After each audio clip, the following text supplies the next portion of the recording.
Welcome back, and thank you for joining me on Be Encouraged. Today, we will be taking a look at Revelation chapter 21, verse 1 through 7 as we explore all things new. Wouldn't you think that everybody would want to go to heaven? After all, when you hear the words of Romans chapter 8, verse 18, we are told that the sufferings of this present time that we are in are not worthy of being compared with the glory that will be revealed to us. This is speaking of the trials and tribulations that we go through in this life that we are living here on this earth. The Apostle Paul told us in 2 Corinthians chapter 4, verse 17, that our affliction, in other words, our suffering, our present troubles or present pain, is light, in other words, small, and it is only for a moment. In other words, it won't last long. The affliction that we go through actually works in our favor. It is producing for us a glory that far outweighs any suffering, troubles, or pain we go through, and that glory will last forever. Paul was no stranger to suffering, because along with ministering comes a great deal of suffering. In Paul's day, his fellow ministers questioned his intentions, and as a result, he suffered many things to be able to minister to others. His suffering was not just from the world. Some of his suffering came from right within the church. He had times of joy, but also times of great sorrow. Paul was accused of being fickle. In other words, he was accused of changing his loyalties, being undependable, unstable, unpredictable, random, unfaithful. False prophets that had invaded the church seized the opportunity to paint Paul as untrustworthy and tried to discredit him. He didn't live his life as his own man. He went where God sent him, but people tried to use this against him. In his whole letter, Paul spends time trying to clear his own name of false accusations against him. He was accused of being authoritarian, in other words, valuing dominion over personal freedom. Paul was also accused of not having the credentials to minister, being a coward, and accused of fleshliness, just to name a few. But even through all of that, he gave all praises to God, our merciful Father, and the source of all comfort. He knew that the more they suffered for Christ, the more God showered them with his comfort through Christ. He knew that even when they were weighed down with troubles, that it was for the comfort and salvation of the Corinthians. Because when they, Paul and other apostles, were comforted by God, they would certainly comfort the people of Corinth, so the Corinthian people could patiently endure the same things that Paul and them suffered. Paul said they were crushed in the province of Asia, overwhelmed beyond their ability to endure, to the point that they thought they would never live through it. They expected to die. Have you ever felt like you were overwhelmed beyond your ability to endure? Have you ever felt like you would not live through some suffering? Has anything in your life been so overwhelming you expected to die? Even though they were crushed in the province of Asia, overwhelmed beyond their ability to endure, felt they would not live through their suffering, and expected to die, something good came out of that. In the process of all those thoughts, they stopped relying on themselves and learned to rely on God who raises the dead. So you see, even if they didn't live through it, they relied on God who could raise them from the dead if he wanted to.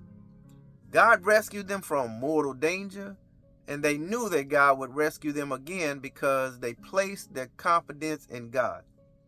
When we want to overcome fear, we need to stop relying on ourselves and learn to rely only on God who comforts us, because nothing that we go through on this earth is comparable to the great glory we will receive when Jesus recognizes us as his when we stand before him. Wouldn't you think that everybody would want to go to heaven? Truth is, some say this is a dress rehearsal down here on this earth and believe that being in heaven means that we will be spirits with no bodies, living in a world that is ethereal or extremely delicate, light, airy, unearthly, hanging out on clouds all day long, playing harps. Because the Bible is detailed about a lot of things, but doesn't tell us much about heaven. You would think that everybody would want to go to heaven, but many just aren't able to get excited about the picture they have in their minds about heaven. Let us go ahead and jump into Revelation chapter 21, verses 1 through 7. And I saw a new heaven and a new earth, for the first heaven and the first earth were passed away, and there was no more sea. And I, John, saw the holy city, New Jerusalem, coming down from God out of heaven, prepared as a bride adorned for her husband. And I heard a great voice out of heaven saying, Behold, the tabernacle of God is with men, and he will dwell with them. They shall be his people, and God himself shall be with them and be their God. And God shall wipe away all tears from their eyes, and there shall be no more death, neither sorrow nor crying, neither shall there be any more pain, for the former things are passed away. And he that sat upon the throne said, Behold, I make all things new. And he said unto me, Write, for these words are true and faithful. And he said unto me, It is done. I am Alpha and Omega, the beginning and the end. I will give unto him that is athirst of the fountain of the water of life freely. He that overcometh shall inherit all things, and I will be his God, and he shall be my son. The new heaven and the new earth we just heard John tell about in verse 1 was first prophesied about by Isaiah the prophet in chapter 66 of the book by the same name. When in verse 22 he said, For as the new heavens and the new earth which I will make shall remain before me, saith the Lord, so shall your seed and your name remain. The Lord is saying that his new heavens and new earth that he will make are eternal, and that Israel's existence will last all the way through the 1,000-year millennial reign that we just learned about in the last video, into the new heavens and the new earth, and for eternity. And anyone who is a true follower of God will live on for eternity, just like the new heavens and the new earth will. Keep in mind that as this chapter opens, the 1,000-year millennial reign of Christ is complete. Satan was locked away for this 1,000-year period, but by this time would have been released for a moment to gather as many as he could to rebel against Christ for his last attempt to defeat Christ. Now sinners of all ages, demons, men, Satan, the beast, and the false prophet are in the lake of fire forever. The whole universe, as we know it, has been destroyed. In other words, drastically changed. Because it used to be Satan's domain, where he walked about to and fro, looking for whom he could devour, and it had to be cleansed, purified, and made perfect into the perfect place for the new heaven to come down to, because the new heaven will be much like the Garden of Eden was. The original earth was perfect, but the serpent came along, and he tricked Eve by twisting God's words. God had told Eve that they could eat of the fruit of the trees in the garden, but they could not eat the fruit of the tree in the middle of the garden. Satan twisted God's words and rephrased it in a way that tricked Eve when he said, Did God really say you must not eat the fruit of every tree in the garden? Eve knew that if they ate of the tree, they would die. But the serpent told her that they wouldn't die, that God knew once they ate the fruit of that tree, their eyes would be opened and they would be as gods, knowing good from evil. Eve let her desire to be as gods get the best of her, and she ate from the tree and gave some to Adam, and he ate from that tree as well. When Adam sinned, the original earth was corrupted and God cursed it. Satan, the serpent, was cursed above all cattle and above every beast of the field to go about on his belly and eat dust all the days of his life. Hostility between the serpent and the woman, and between the serpent's offspring and the woman's offspring, was ordered by God so that the woman's seed would bruise the serpent's head and the serpent would bruise the heel of the woman's seed. The ground was cursed because Adam ate. Man would eat of the ground all the days of his life in sorrow. The ground was cursed to bear thorns and thistles, and all of man's life he would struggle to scratch out a living from the land. Man would have food to eat by the sweat of his brow until man returned to the ground from which he came. They ate of the tree of the knowledge of good and evil, and God said, what if they reached out and also ate from the tree of life? They would live forever. So God banished them from the Garden of Eden and placed cherubim to the east of the Garden of Eden and a flaming sword that flashed back and forth to guard the way to the tree of life. The original earth, it did not cease to exist, but it did change drastically. God created it perfect, and now he had to curse it. The earth, as it was known in its perfect state, was no more, bringing about earth number 2 from Adam to Noah. It was different from the original. It was prone to natural disasters.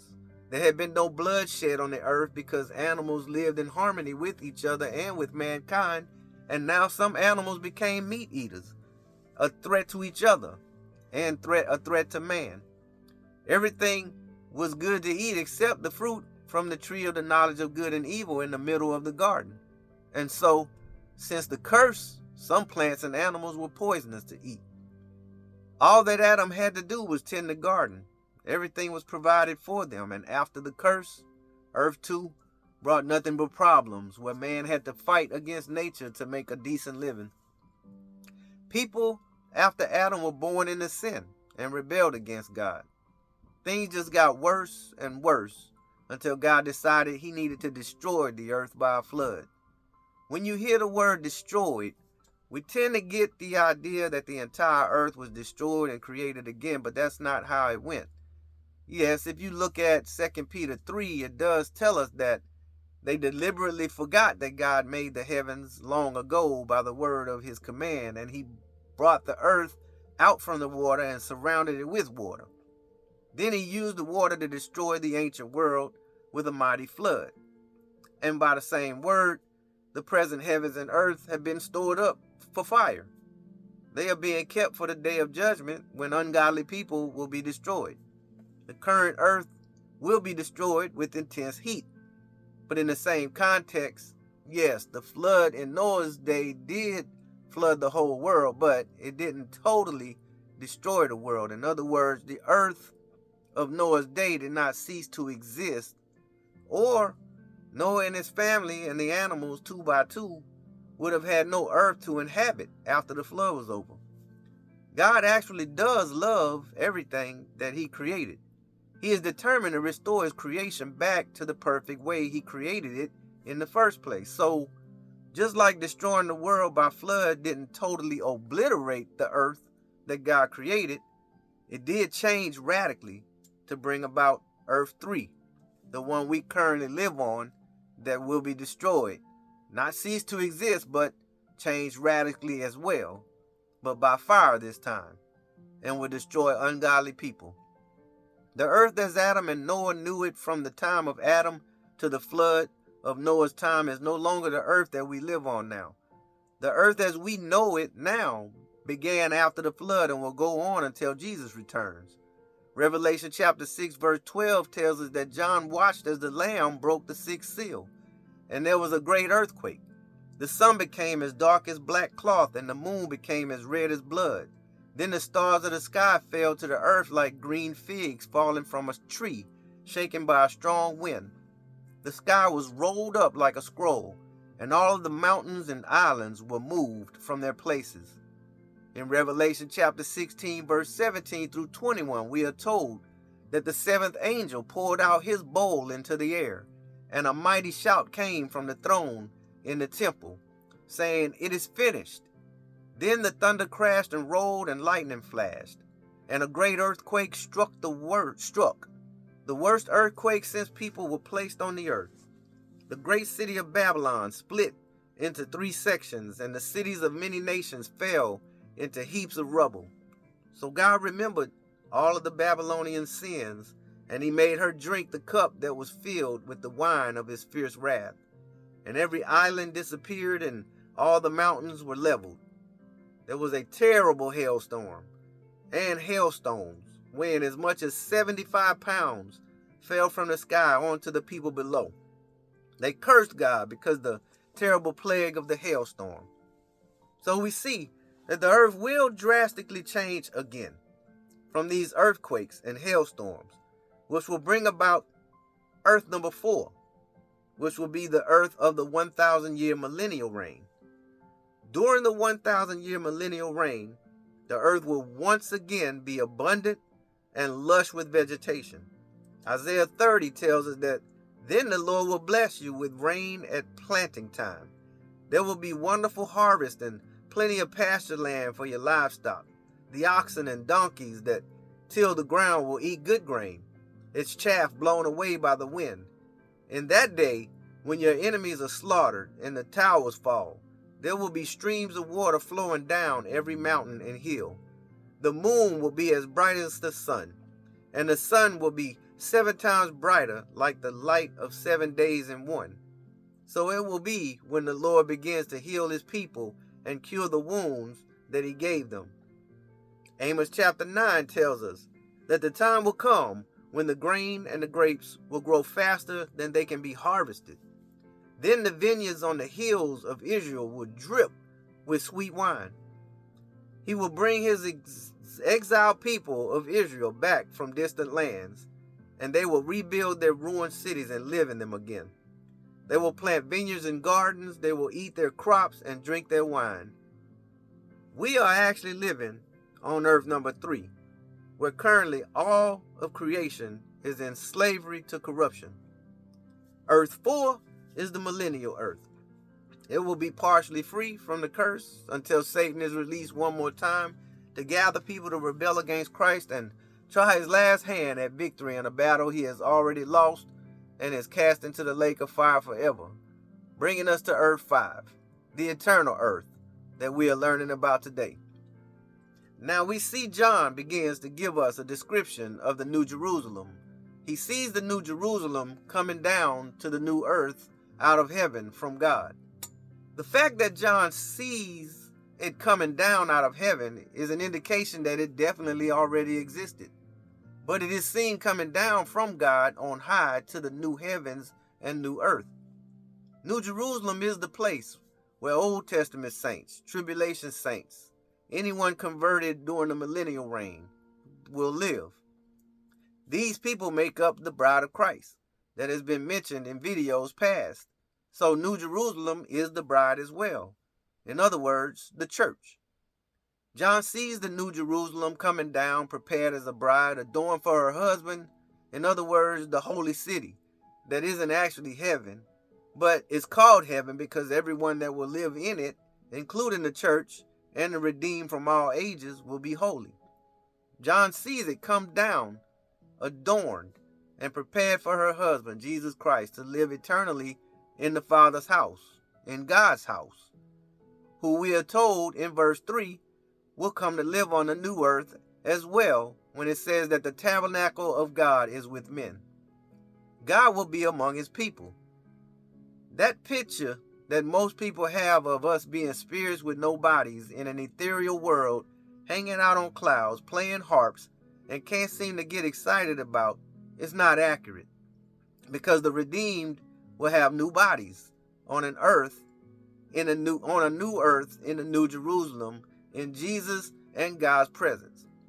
Heaven is coming to earth. With all the things that we endure here on this earth, it should be wonderful to know that there will be no more tears, pain, sorrow, and death. God is going to do away with all of that stuff that resulted from the sin of Adam. God is going to remove the curse, and all things will be made new. If you're wondering if Revelation 21 is the first place that talks about the New Jerusalem, it's not. In Hebrews 11:10, Abraham was looking forward to a city with eternal foundations, whose builder and maker is God. Jesus can be seen in John 14:1-4, telling us that to not let our hearts be troubled, because if we believe in God, if we trust in God, then we should also believe and trust in him. He says that in his Father's house there are many mansions, and if it were not that way, he would have told us so. He said he was going to prepare a place for us, and that he was coming again to receive us unto himself, so that where he is, we may be also. The rest of Revelation 21 and 22 goes into more details about the new city. John is seen referring to it as the bride of the Lamb in verse 19, and we know it is the bride of the Lamb because the church, the bride of Christ, lives in it. There won't be any more sea, as we learned in verse 1. Think of all the earth as we know it now that is covered by water. A quick Google search shows that 71% of the earth is covered by water, and 96.5% of the water that is covering the earth is salt water. With all of that water gone, there will be more than enough space for everyone who will inhabit the earth in the New Jerusalem. The city will be beautiful. The streets will be like pure gold, like transparent glass. The foundation of the city will be precious stones, 12 layers to be exact, which will each be named after one of the 12 apostles. It will have jasper walls, 200 feet tall or more, all around the city. It has 12 gates, 3 on each side, named after one of the tribes of Israel, and each one will be one huge pearl. God's glory, called the Shekinah glory, will light the city at all times, so there will be no night and no need for any type of artificial lights, light poles, light bulbs, you name it. The river of water of life will be as clear as crystal and will run down the middle of the city, and the tree of life will be growing on both sides of it.